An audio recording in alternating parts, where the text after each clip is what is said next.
5, 4, 3, 2, Manchester 1, United have 0. reached the promised land. How are we all doing, everyone? Sam here, United People's TV. It's a couple of days until an actual game of football in the Premier League. Yes, I'm excited for it. Yes, it's nearly been a month. Yes, I'm bored of saying that. I'm looking forward to actually having new things to talk about, right? The story of the season being moved onwards. You know, as much as winning the Europa League will be a good thing for United this year. Yeah, I mean, that game against Sheriff meant, it didn't really change much, did it? Yeah, that's what I think about the last, 3, 4, I don't know how many weeks now. I think it's just shy of 4 weeks it will be by the time we kick off against City on Sunday. Who's going to be playing up front? That's the big question that we're going to be speaking about this morning. Lots and lots of United players are back from international duty. We'll run through the pictures from training yesterday after the international break finished. And I'll answer as many of your questions here this morning as I possibly can. This should be the last show. We're kind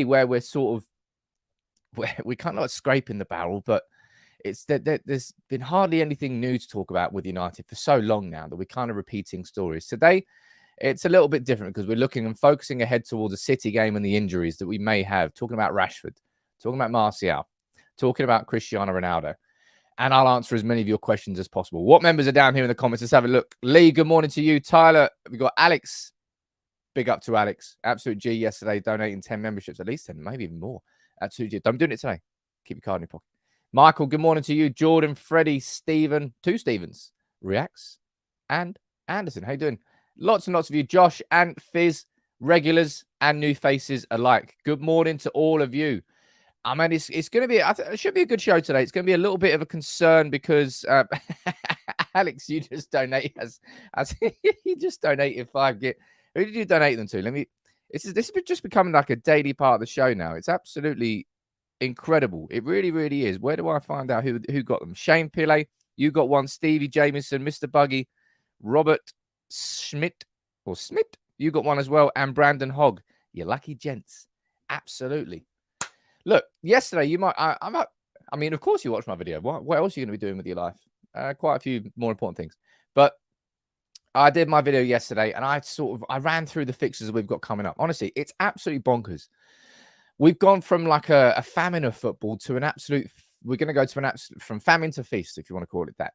Man United played 9 games in 28 days, including City away, Chelsea away, Spurs, Newcastle and West Ham at home, and Everton away. And 2 games against Omanoia wrapped in there, and a lovely game against Sheriff as well. I mean, it's going to be mad. As I said, from famine to feast. And it's going to be very, very difficult. Starting with the hardest, right? What's your wait? You showed me your predictions yesterday. I'm going to keep my prediction for the starting 11 video, which will be going out at lunchtime today. And Antony, look, I predict that you watch that video and you can have a look. But I predicted a lot of wins for United. I really, really did. Mr. Buggy saying thank you very much to the gifted membership. And I think I saw, where is it? Brandon, I saw a message from you up here. Shane, you got one there as well. And look, Robert, you got one. Absolute gent. Welcome aboard. And remember, as always, as I keep saying every single day now, because people keep reminding me, any gifted memberships you get, it's your way in the door. It's a 1-month gifted membership. If you'd like to renew, I'd love to have you on board. And I'll tell you what, right? By the end of the show, I might show you another piece of the merchandise that I've been working on. Been working really hard behind the scenes, really excited. I want to make sure that the merchandise is quality. I don't just want to do tat. Because a lot of football merchandise is just tat. It's just ideas that have been worked on for 10, 15 minutes and put on a t-shirt, slapped on a t-shirt, the sort of stuff you get around the markets. I want to do something a little bit different. And that's why I hopefully feel I've done with some of these designs. So maybe if you're lucky, by the end of the show, I'll bring you another design. You can have a look at that. But let's take a look at the pictures from the training session yesterday. Players are back, not the whole squad. And what you're saying down there, I always see your names up really out. I worry about goals. We could weather this storm. We could finish off teams early in games, but it's a bit of a struggle. It is going to be difficult. It really is going to be difficult. I mean, goals win games. Don't need to tell you that. But I mean, the way we're looking at this, Marcus Rashford wasn't visible in training yesterday. Anthony Martial was invisible in training yesterday.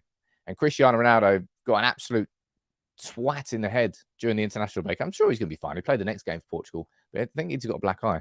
But look, let me run through some of this. Fizz, you're saying it should be the merch should be available absolutely worldwide. I'm not leaving it to UK only. The audience is the United People's TV community is ridiculous. It's all around the world. It'd be stupid if I didn't do it worldwide. And like Juv watching from Ivory Coast, big up to you, my friend. But look, let's run through these pictures. That's two players who are going to be absolutely crucial on Sunday. We know that. Christian, I mean, we're probably, if we're going to be looking at the two most important players, you're probably going to argue Christian Eriksen and Lisandro Martinez in terms of keeping the momentum and the tone from the last few games and what we actually need on Sunday. Both of those will be crucial. Varane went through the whole international break, no injuries. He's looking better, man. Still reserving judgment, not reserving judgment, still not letting myself get too excited. Because Varane, I'm going to add into sort of like the similar sort of category as Martial, and the idea that just when you get excited about him, he gets injured. Varane, though, looking very good this season. I hope he keeps that. And there's plenty of other players in training. You got Zidane Iqbal, gone with a nice short trim. He hasn't really featured for Manchester United just yet. Zidane Iqbal was one of the most exciting players on the preseason tour. And fair play to him. I think he's going to be in and around the first team squad. He's going to be training as a first team player. But I don't think he's going to be getting that many minutes. But I'll tell you what, rewinding to this. Oh, stupid thing. 9 games. Remember, we got 9 games in October. If we're looking at a time when maybe we're going to be seeing Zidane Iqbal get some minutes, maybe it's going to be October. You can let me know what you think about that in the comments. But look, we've got Zidane Iqbal there. We've got Tyrell Malacia. He's back. We've got Jadon Sancho. I'm really, really excited to see what Jadon Sancho has been able to sort of work on this international break. He's had 2 weeks just to work with Erik Ten Hag. He's had a lot more of Ten Hag's focus. I imagine Ten Hag would be sort of fine-tuning his game, fine-tuning it and polishing the edges. And Jadon Sancho would have had far more attention because so many players wouldn't have been there. Camille, you're asking there, saying, look, are we going to see Donny? Honestly, and I'm guessing, well, judging by your name, I'm guessing you're Dutch. Maybe the Ajax fans have got a little bit more, not love for Donny van de Beek, but I don't really speak about Donny van de Beek in a separate sort of entity anymore. He's just one of those squad players that we're not seeing very often. Look, if Van der Beek was the Messiah and the Beal and the savior to this team, then he would be in it. Nobody got more minutes than Donny van de Beek during the preseason, and he's hardly featured since. In part due to the, let's be honest, incredible form of Bruno Fernandes and Eriksen post those first two defeats. Look, there you go. Brandon, I probably agree with you there. If we're going to be seeing Donny van de Beek, we're going to be seeing Donny van de Beek in the Europa League. I don't think we'll be seeing him near the Premier League just yet / ever. If we're not going to see Donny at this point, when are we ever going to see Donny? It's past the point of questions. It's past the point of, we need, 2-3 managers now haven't really chosen him. And that includes Erik Ten Hag, who managed him and brought him through at Ajax. If anybody knows Donny van de Beek, his game, and when to use him, when not to use him, it's Erik Ten Hag. And he's decided not to use him still. Moving on here. Actually, there's a comment there from Freddie saying, look, Sam, I feel City isn't too strong in defence. I feel we can cash in on that. I mean, City aren't as watertight as they were previously. City are still an unbelievable team. Front to back, they are an unbelievable team. So I wouldn't really use the word weakness when I'm talking about City, if I'm being completely honest. It hurts me to say, but it's just a reality check. It really, really is. Jadon Sancho there. We've got Diogo Dalot. Obviously, he had a cracking international break. Really cracking international break. I hope he continues that form. Some youngsters be training. Bjorn Hardley there. We've got Scott McTominay. He obviously missed the second game for Scotland after funnily enough, picking up a yellow card. Who possibly knew that Scott McTominay picked up yellow cards all the time? Haven't seen that. He's going to be important. McTominay's always sort of tried to step up. Remember that game, the Was it the last derby at Old Trafford for Solskjaer? No, I don't think it was the last one. I think we got absolutely steamrolled the last one. But that game we won 2-0. And McTominay scored in like the 93rd minute when Edison basically threw the ball to him. Not basically, literally threw the ball to him. McTominay likes the derbies. His over-enthusiasm sometimes works against him. He seems to be reining it in somewhat, but he's banging up. He's one yellow card away from suspension now. So let's see what goes on in this game. Robert, you're saying, look, I hope that Dello can. I mean, he hasn't. Has he scored? No, he has scored for United, but he hasn't scored this season. But he's certainly been improving. Nick, you're down there. You've been a member for 9 months. What are you saying, sir?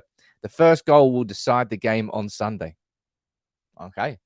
I mean, you can say that about most games, but I'll give my full prediction in the starting 11 video later today. Let's see who else is back in training. We've got that's Reece Bennett there. We've got Antony. I'm looking forward to seeing Antony, man.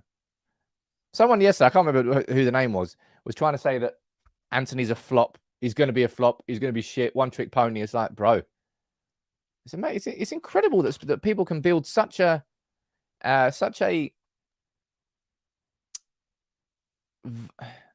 don't know the way to describe it. I don't know how people can come out and say shit like that so soon. It's outrageous. It would be equally as outrageous if I was going to say he's going to be an absolute world-class star. He's going to be in top 10 Ballon d'Or by 2024. That would be equally as ridiculous. Antony will take time to settle. But he scored on his debut against Arsenal. Perfect start for him. And these are the games that he joined United for. He wants and he needs to get into that Brazil team. And I'm looking forward. And in these games, it's players like Antony that can make the big difference for United. These are the players that we haven't had before. Going into these games, we've had Rashford, we've had Martial, we've had Sancho, we've had Elanga. We've had, let's be honest, quite predictable wingers. You know how United are going to play down there. But in Antony, we've got a player who has got magic in his feet. He's a sort of player that can fly past the defender. He's a sort of player that can skip and dribble past somebody and create space and break the line by taking it past his man. And we haven't really had too many people. Rashford's not really capable. Rashford's never really been capable of it. If Rashford was to ever get past someone, he would just head down, knock it forward and drive. And that would be how he gets past someone. Martial's not particularly like that. Jadon Sancho, of the four, he's most likely. But Antony, he can take it past anybody. I think he had one of the highest dribble success rates last season in the top 5 leagues. He's got magic in his feet. And I'm really looking forward to seeing in these games in particular, where you need quality. It's in games against, I don't know, Norwich and Watford and West Brom, where, you know, anything can happen. But in these games, when you're dining at the top table, you need your best players to put in serious performances. And you need players like Antony who can provide moments of magic that can define a game. And I think that's the category of player that Antony is. And I'm looking forward to seeing how he gets on. David, look, I think that's fair. Look, of all of the players we've currently got, Sancho does have the element of unpredictability to his game far more than Rashford does and Martial does and Elanga does. You're right about that. But I would personally say that Antony's just on a level above Sancho in that sense, in terms of the unpredictability of where he's going to turn and what he's going to do. Bolton, let me know where you're watching from, buddy. And quite a few people saying, "Oh, he's just one trick pony. He just cuts inside." Like, he can cut inside, like, you know, a la Robin. But as Robin showed, if you're fucking good at it, no one can stop you. And that everybody knows at some point you're going to try and cut inside on the left. And no one can stop you. I love that. I love that. Right, who else is back in training? Let's have a look before we skip on to the conversation about strikers, which is the most important one. There he is again. Christian Eriksen. Darren Fletcher. Darren Fletcher seems to have had a bit more clarity on his role. I think that's what I spoke about quite a lot. Yeah, quite a lot over the last, I don't know, 18 months or so. The idea that Darren Fletcher is a technical director of Manchester United and he's on the pitch, on the training pitch as a coach, and then he's on the bench with the earphones in, listening to analysts. It's like, what the hell is Darren Fletcher doing? Think from a coaching perspective, Ten Hag obviously sees something in him, and it's obviously working.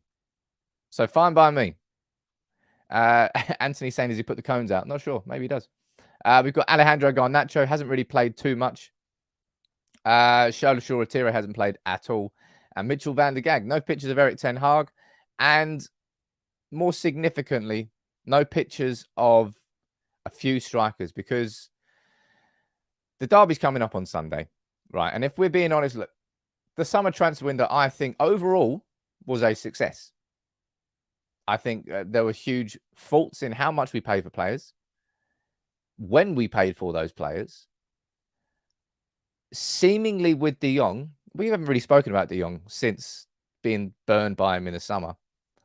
But now that the dust has settled, I would probably say that Erik ten Hag and it feels like Erik ten Hag was a little bit stubborn, and Erik ten Hag was basing his feeling on a bit of a gut instinct rather than what he was hearing from De Jong or his agent, which is what I thought was the case, because we were so firm with it. We were so absolutely firm in going after De Jong. But we needed a striker in the summer, right? I think we all knew that. Of course, we all knew that. It's why we were linked with Darwin Núñez at the start of the summer, and Chris and Kunku as well, and then Sesko, and then Sasa Kaladzic, and I mean, sod knows how many other strikers we were linked with. We were linked with a lot. So it's not really a surprise that we've got injury concerns going into this game on Sunday. And it's injury concerns around mainly around two players, but you might be able to throw Ronaldo into it as well. Now, Marcus Rashford, he wasn't selected for the England squad. And neither was Jadon Sancho. Jadon Sancho's been training. And as we saw from the photos a little bit earlier, Jadon Sancho's fit and training. But there was no pictures of Rashford yesterday. And it's a concern. If we're looking at form players at Manchester United, after his 2 goals and man of the match against Arsenal, he's up for September Premier League Player of the Month. He may well win it. But let's see whether or not Rashford's going to be fit. I don't imagine, like, tomorrow afternoon, we're going to get Erik ten Hag's press conference ahead of the game against City. I do not imagine that Erik ten Hag's going to be like, yeah, Rashford's fit, or Rashford. I imagine he'll keep his cards close to his chest. But if Rashford's not fit, who starts? Because let's be honest, there was another player that missed the international break through injury, and that was Anthony Martial. And that's another player who yesterday was not picture training. Maybe Rashford and Martial were working behind the scenes on individual programs, but wherever it is, it means that they're not quite fit enough to be joining in that public open training session. Not open training session, but training sessions involving photos. Now, what's your thoughts on this? Are you concerned about it? Or do you think, nah, man, why am I worried? We've got Cristiano Ronaldo. Cristiano Ronaldo had was the only one of the 3 strikers who played in the international break.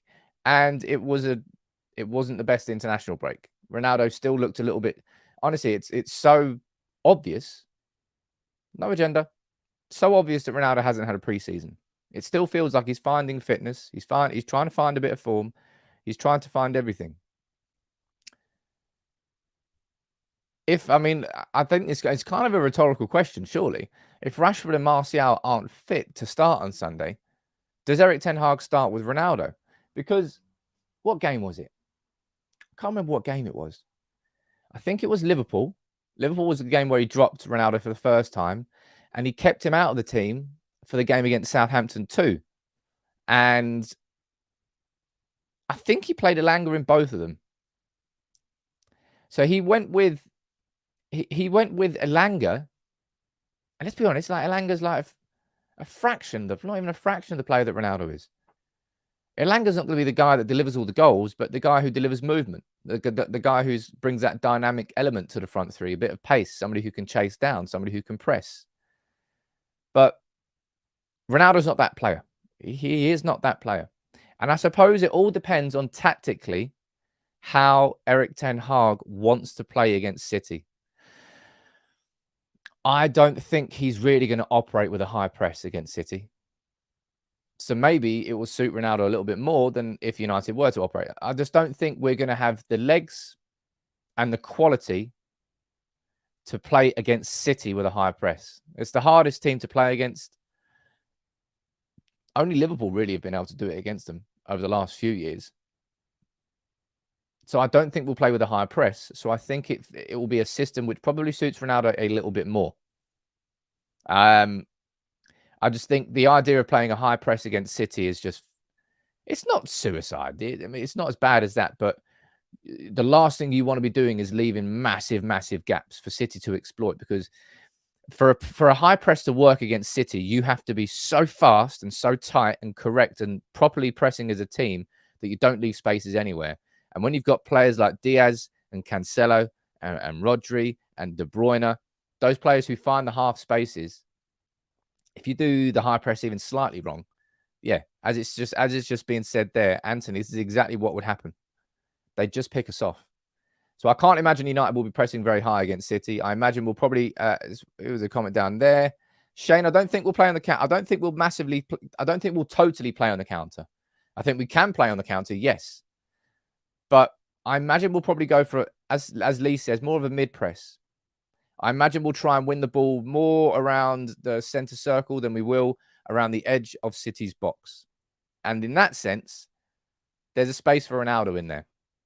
It just depends whether if you had two choices here, you can let me know which one you think is the best in the comments. Two choices, in my opinion. You start Ronaldo, and then you bring him off in, I don't know, 65th minute.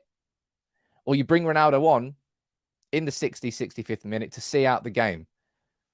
Which one of those two scenarios do you think we can get the most out of Ronaldo as a team? Which one of those two situations do you feel that Ronaldo will be at his most dangerous? Because I don't think he'll be able to play the full 90 minutes. I haven't seen anything that suggests so far this season that Ronaldo can play 90 minutes for Manchester United in the Premier League to the standard that we would expect of him. Let me see what you're thinking down here in the comments. Gary, you're saying, I see you, Gary. I haven't seen you in a while. You're saying start Ronaldo. Peter, you're saying second half. Stefan, you're saying Ronaldo comes off the bench. Michael, you're saying sub. Quite a few of you are saying sub, but some of you are saying start him as well. I would start him off the bench as a sub, second half, bring him on as a sub. I'll keep my opinion a little bit close to my chest because I want to do my video that's going out later today. So I can't tell you everything, but it's interesting to see that I would say the majority of you, let's call it like 75-25, would rather see Ronaldo come off the bench for the last half an hour than see Ronaldo start. And I think there's a lot of logic to that. Slightly more tired legs from City. The game's settled down a little bit. First 15 minutes away from home in these games, whether you're playing at Anfield, whether you're playing the big rivals away from home, first 15 minutes is all about not conceding, right? That's the standard rule of these massive away fixtures. Don't concede in the first 15 minutes, especially if you do that at Anfield and you go 1-0 down within the first 15. Anfield, the atmosphere becomes almost unplayable, and you just make it so much harder for yourself. So the first 15 minutes is all about just trying to zap a little bit of momentum out of City and just set up defensively, get a little bit confident on the ball. I can see the logic in bringing Ronaldo off the bench, but if we've got an injury here to Marcus Rashford, and we've got an injury here to Antony. By the way, Anthony Martial. Can we have a little conversation about Martial, man? Mo, you're saying, look, we'll play Ronaldo the whole game. He can win the aerial duels against City's back line. I mean, that's a possibility. If we're going to be playing long ball, then yeah. And I imagine we won't really be playing out from the back with the ball. In the same way that Ten Hag's ideal system, we'd be playing out from the back with the ball, and constant build-up play through possession. And also, we'd be operating a very high press. I don't think we're, as a team, truly capable of those two things just yet.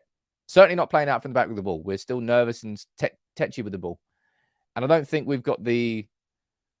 No, we do have the pace. And we just haven't really been operating that well in terms of the high press. Certainly not for a full game. Fizz, you're saying, look, Bruno's a false nine. Erik, McTominay and Casemiro in midfield. It could well work. It's certainly another option is to consider. I mean, Bruno's been used as a false 9 before, and it was absolutely abysmal. But Martial, man, this is why I can't get overly excited about Martial. It's why you're not allowed to be overly excited about Martial, no matter what he's doing. In the preseason, you're probably looking at him as player of the preseason. Looked sharp. He had the acceleration back in his legs. He looked like he had the movement back. His finishing was there. He took to the system well. He was pressing from the front. But then Martial hasn't played a minute because he has been injured. And it's just unlucky for him, man. It's really unlucky in that sense. But it's why you can never ever get that bloody excited about him. Slam dog millionaire. Rashford. We don't know whether Rashford is available, and I don't think we'll find out tomorrow. You're saying, look, we've got stacked in the midfield. Quite a few of you down there saying, look, we should be starting Casemiro and McTominay. We could do that, but that would stifle the creativity. It depends how confident you feel this United team are going into it, because putting Casemiro and McTominay in this midfield will be taking away a sort of a slight attacking edge, unless maybe you play Bruno as that false 9 and he drops into the number 10 role anyway. And then it means that when we hit on the counter-attack, we don't particularly have the striker to aim for, but Bruno will just be responsible for sprinting up the pitch and covering that extra space. Jonathan, you're saying, my main worry is how we are going to keep the ball with no centre forward to hold it up and Bruno giving it away a lot. We need one of Rashford or Martial at least in this game.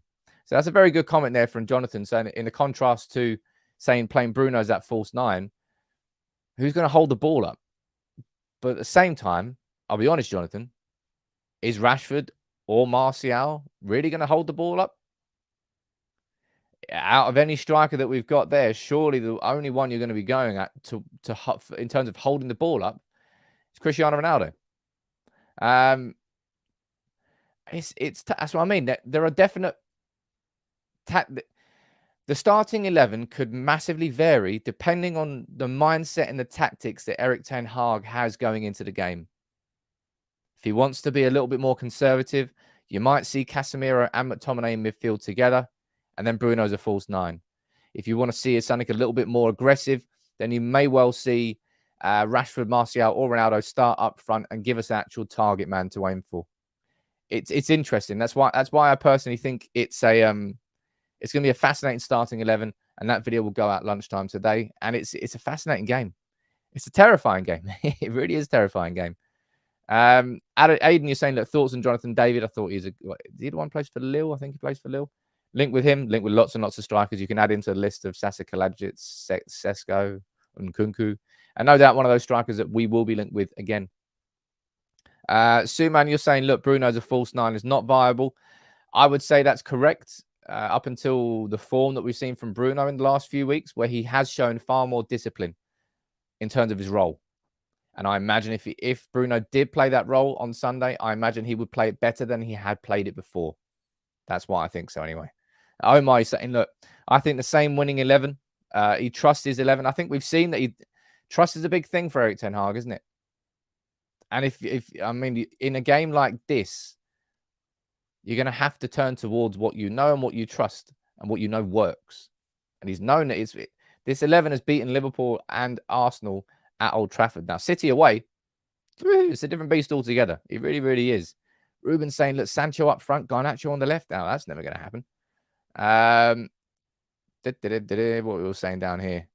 Needs to go in this game with a positive attitude, says Gary. I mean, of course we do. But also at the same time, a reality of City. There will be I know that United have to go into this game with a positive attitude, but the reality is that United will probably go into this game, and at least part of our tactics will be, how can we stop City?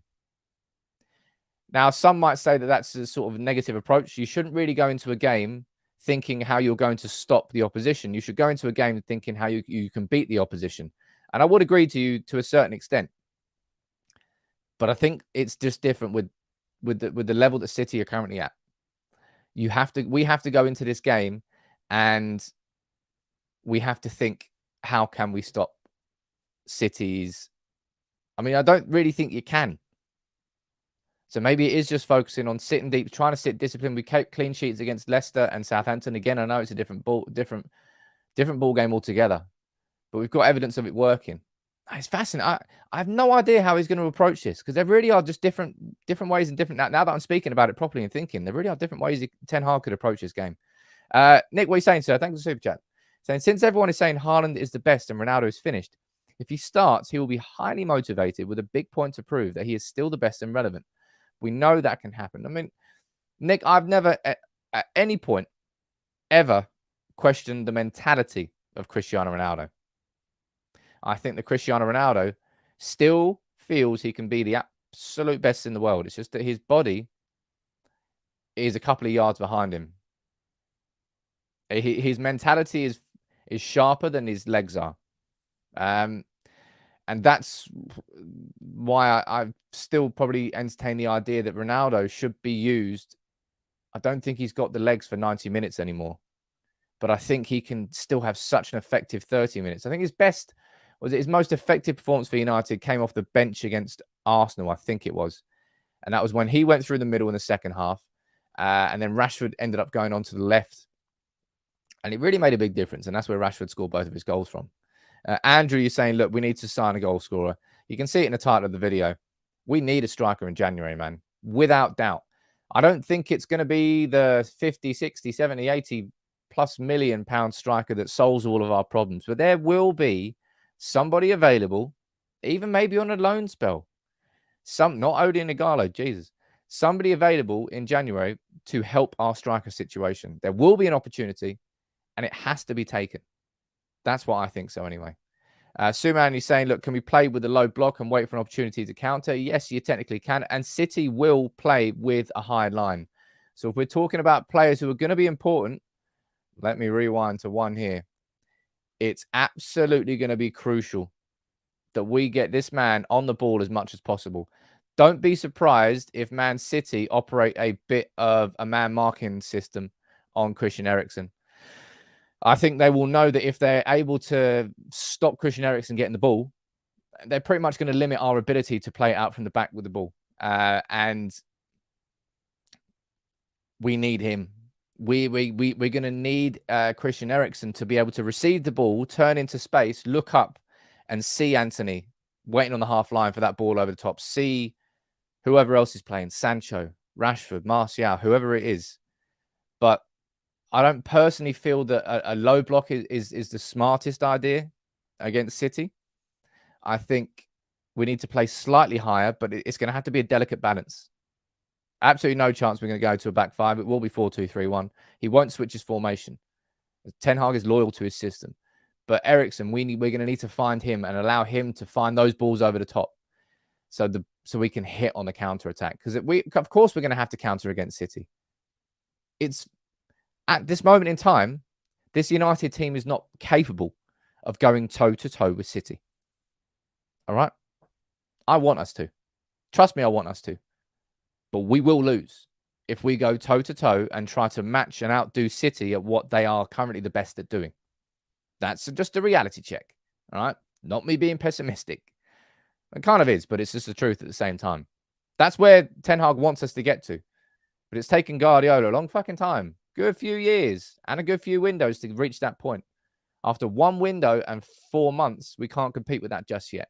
And that's why we need to get Eriksen on the ball and look for those balls over the top.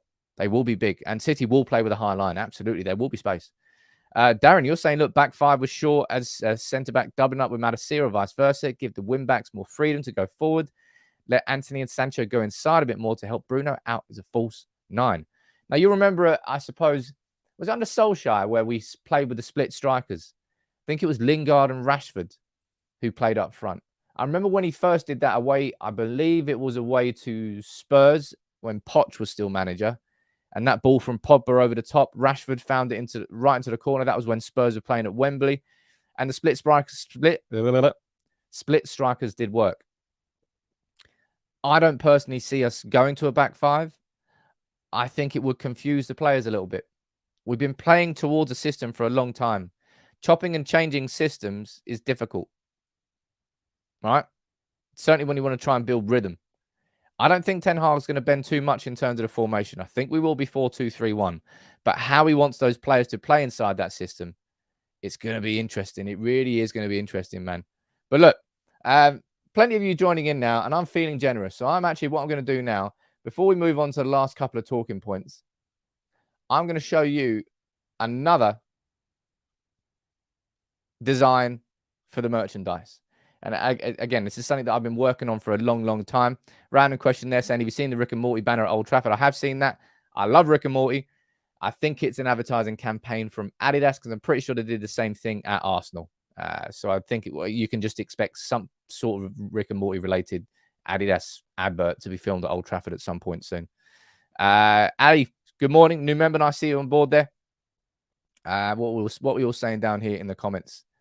But look, let me bring this up. The main, as I said at the start of the show, before I show you this quick, the main thing I'm trying to do with these designs is create something that you would be fine wearing down to the pub on a Wednesday evening.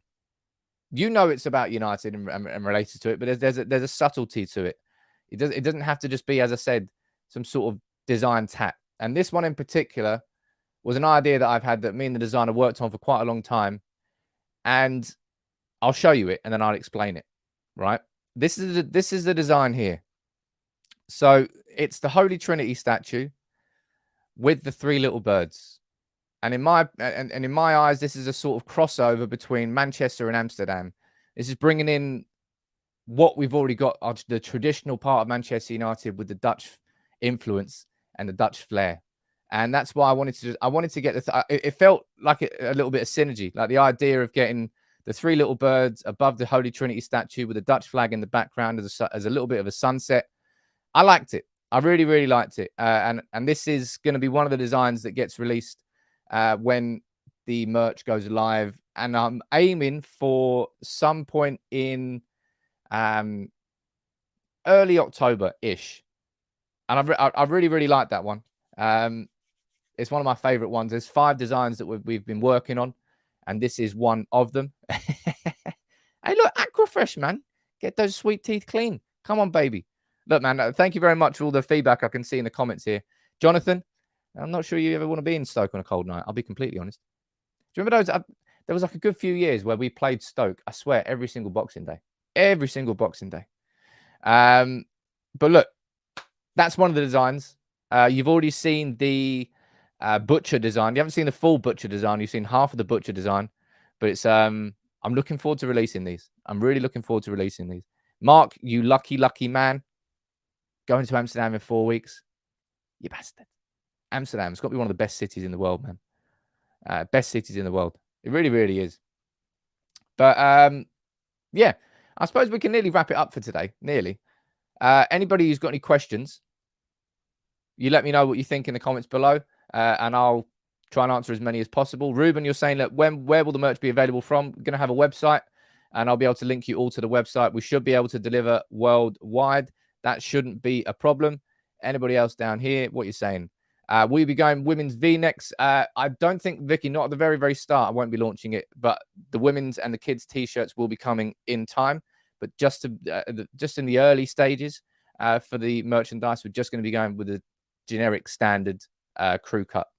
And we're going to be doing hopefully hoodies too. And then past that point, we will be introducing women's and kids sizes as well, but not just to begin with. I apologize about that. What we're saying there. Harlem is nicer than Amsterdam. That's a bit random. But look,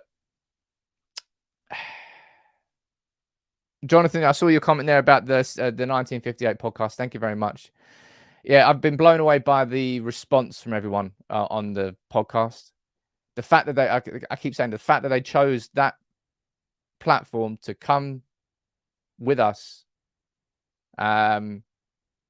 is a big, big compliment, man. And it goes to show that all the work I've been doing to build the sort of authenticity and credibility has paid off, because they're very, very, not secretive, but they pick and choose who they want to speak to because they feel like it has to represent them too. And I feel like, yeah, I feel happy about that.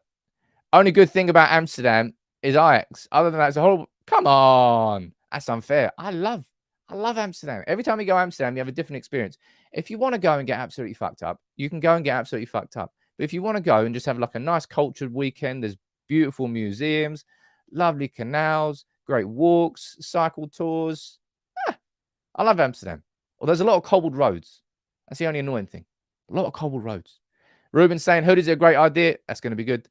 Groningen, we got someone from the Groningen. What we're saying down here. Looking at your books, what's there? What's your favorite United related book?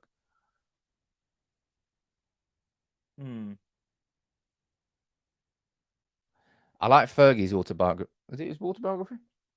Yeah, his autobiography. I really, really enjoyed that. At that off the top of my head. I don't read enough. Oliver, nice to see you joining there as a member. But look, I'll wrap this up a little bit. Brandon, you say, look, the 58 podcast opened my eyes. Look, that was the main purpose, Brandon, was to help educate. And I don't mean that in a condescending, patronizing way. It's to help educate people on really why the 58 are doing it, who the 58 are, and why you just can't ignore it anymore. There was an article released this morning from Laurie Whitwell saying that by coincidence, he was out in Washington. So he's like, right, you know what? I'm going to go and try and see Joel Glazer. So he walked up to the office where Joel Glazer was. And it's quite a nice little story. It's not a nice little story, actually.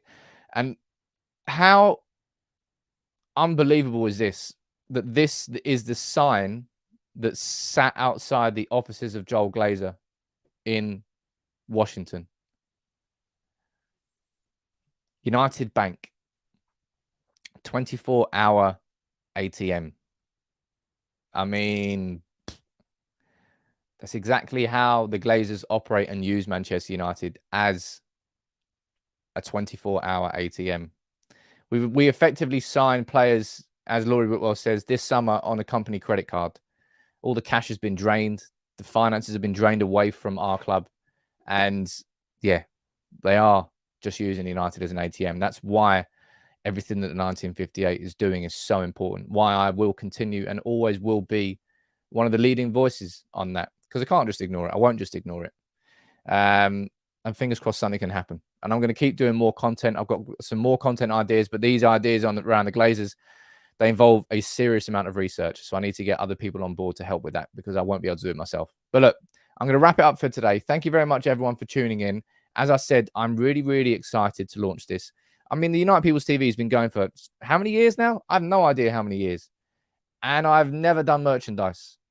It's because I never wanted to do it unless I felt it was something that A, I was willing to wear, and something B, I was proud of. And there's more designs like this, more nice, subtle ones that I'm going to be doing. I'm looking forward to it. I'm really looking forward to it. So thank you very much, everyone, for joining in. As always, Alex, thank you very much for donating 5 memberships there. Big up to all of you who got those. But look, I'll be here tomorrow, Friday, last live of the week. Yes, Friday show, interactive map day. Come on, baby. And we should hopefully have some more news on injuries, XYZ. Make sure you tune in later today. My starting 11 video is going out for City, and it's a big one. There's so many questions we need to ask, and I'll run through all of those.